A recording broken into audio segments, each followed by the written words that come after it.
अस्सलाम वालेकुम students. Today's our lecture is about Faraday law. तो आज से प्रीवियस लेक्चर में हमने जो पढ़ा था वो था मोशनल ईएमएफ। ठीक है, इंड्यूस्ड ईएमएफ या मोशनल ईएमएफ के जो एक कंडक्टर जब मैग्नेटिक फील्ड में मूव करता है उसकी मूवमेंट की वजह से जो उसमें ईएमएफ इंड्यूस होता है हम उसको मोशनल ईएमएफ कहते हैं, जिसको हमने E is equal to minus V B L sine of theta और इस फॉर्मूले से हम इसको कैलकुलेट करते हैं। ठीक है, अब हमारा जो आज का टॉपिक है वो है Faraday law, Faraday law of electromagnetic induction.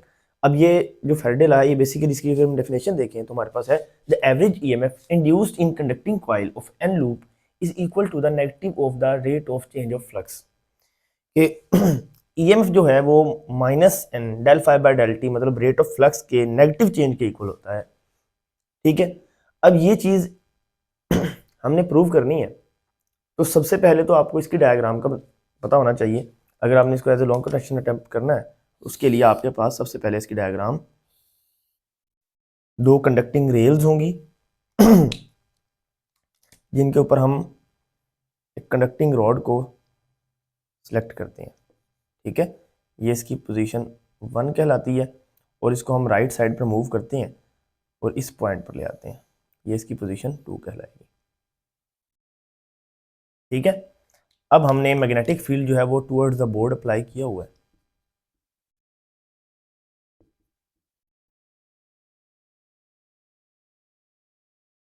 ठीक है, और यहां पर हम एक गैल्वेनोमीटर अटैच कर देंगे for the detection of current. ठीक है, अब इस टाइम ये जो कंडक्टर की लेंथ है जो इसके ऊपर मूव कर रहा है ये कैपिटल एल कहलाएगी। ठीक है, यहां से लेके पॉइंट 1 तक का जो डिस्टेंस है ये x1 कहलाएगा, ये x2 कहलाएगा और इन दोनों पॉइंट्स का जो फासला है ये डेल x या चेंज इन x कहलाएगा। ठीक है, और कंडक्टर किस तरफ को मूव कर रहा है, इस डायरेक्शन में इसकी वेलोसिटी हो गई। ठीक है, और करंट किस डायरेक्शन में मूव करेगा, इस डायरेक्शन में, एंटी क्लॉकवाइज। ठीक है, तो ये तो इसकी डायग्राम हो गई। अब इस डायग्राम से हम इसको कैलकुलेशन को सिंपल आउट करते हैं और बाद में हम बताएंगे कि किस तरह से ये फॉर्मूला ड्राइव होता है और इस फॉर्मूले का बेसिकली फिजिकल मीनिंग है क्या। एक्सप्लेनेशन में आपने ये लिखना है, consider a conducting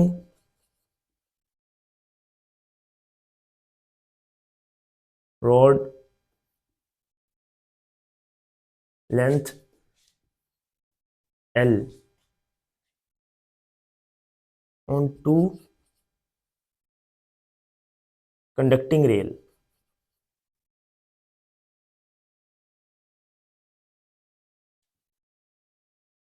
and conducting rails in uniform magnetic field। ठीक है, इस यूनिफॉर्म मैग्नेटिक फील्ड अप्लाई किया गया एंड कनेक्ट गैल्वेनोमीटर। ठीक है, मतलब इन दो कंडक्टिंग रेल्स के साथ हम गैल्वेनोमीटर को अटैच कर देंगे। तो जो भी बेसिकली हमारी जो डायग्राम है उसी को हमने एक्सप्लेनेशन में लिख लेना होता है सिंपल वे में। तो ये आपकी एक्सप्लेनेशन की कुछ लाइंस बन जाती हैं जो कि आपके लॉन्ग क्वेश्चन पे एक अच्छा इंपैक्ट डालते हैं। ठीक है, फिर हमारे पास डेरिवेशन स्टार्ट हो जाती है कि जब ये कंडक्टर एक पॉइंट से दूसरे पॉइंट में मूव करेगा तो ये जो फासला तय करेगा ये होगा डेल एक्स। ठीक है, which is equal to x2 minus x1। अगर हम इस x2 में से इस x1 को निकाल देंगे तो हमें ये चेंज मिल जाएगा। ठीक है, ये हमारा x2 माइनस x1 कहलाएगा। और हम जानते हैं कि वेलोसिटी जो होती है वो डिस्टेंस डिवाइड बाय टाइम होती है। तो डिस्टेंस कौन सा कवर किया इसने, डेल एक्स डिवाइड, मतलब डिस्टेंस इसने कवर किया और कितने टाइम में, डेल टी टाइम में। जितने टाइम में कवर करेगा वो उसका del x by del T कहलाएगा। ठीक है, इसी तरह ही अब हमारे पास मोशनल ईएमएफ का जो फॉर्मूला होता है वो क्या होता है, E is equal to minus V B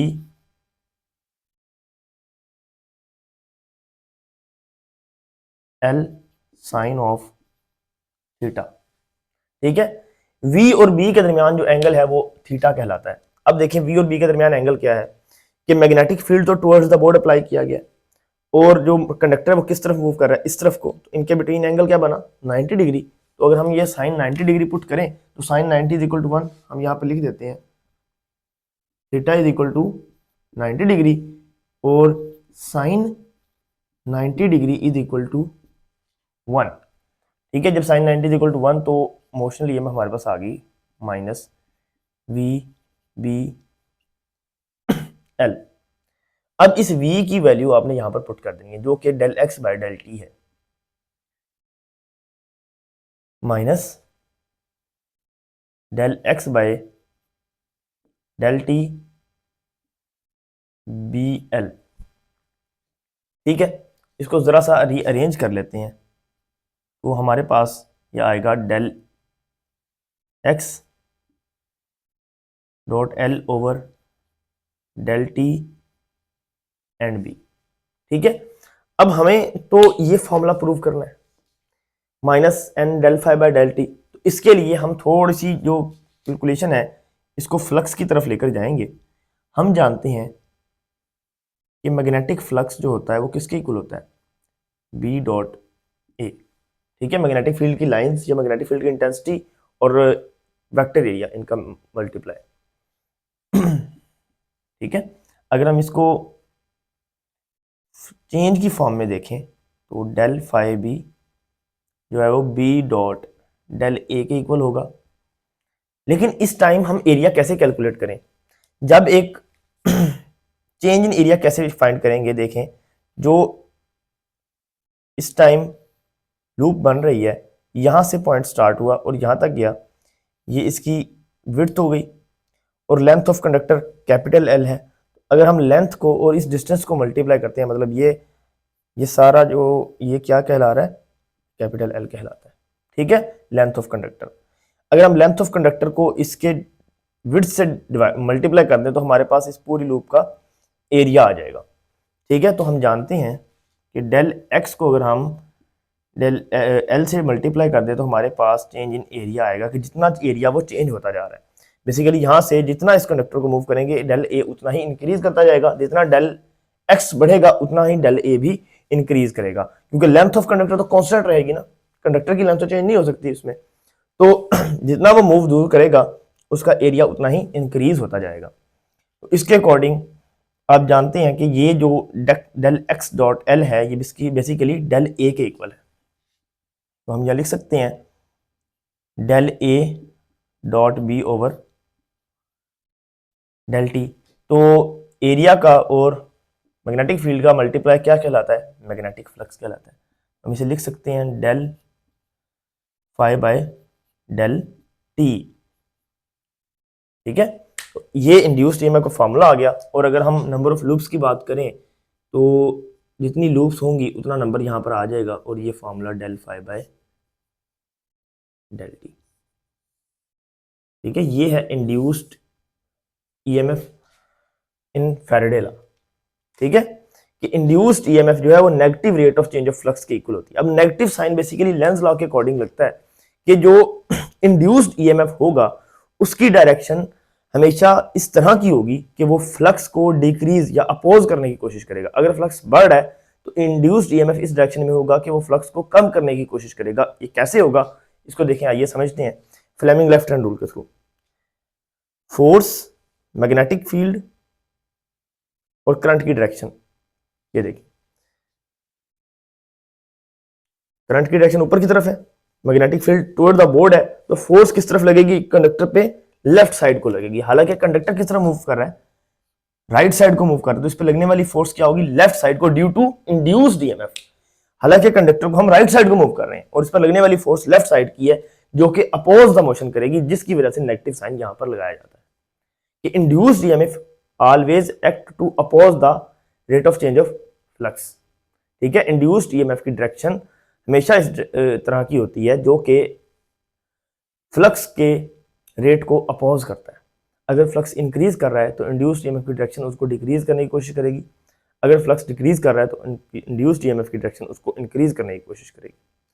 ठीक है, तो ये बेसिकली हमारे पास Faraday law of electromagnetic induction है। इसमें सिंपल हम इसकी डेफिनेशन लिखते हैं, फार्मूला, डायग्राम और उसकी एक्सप्लेनेशन के साथ इसकी डेरिवेशन को कंप्लीट करके आप इसको कंप्लीट कर देते हैं। और नेगेटिव साइन के लिए आप लिख देते हैं कि induced EMF always in the direction at which it oppose the rate of change of flux, कि जो इस तरह की डायरेक्शन होगी कि जो फ्लक्स के रेट को डिक्रीज करेगा या अपोज करेगा।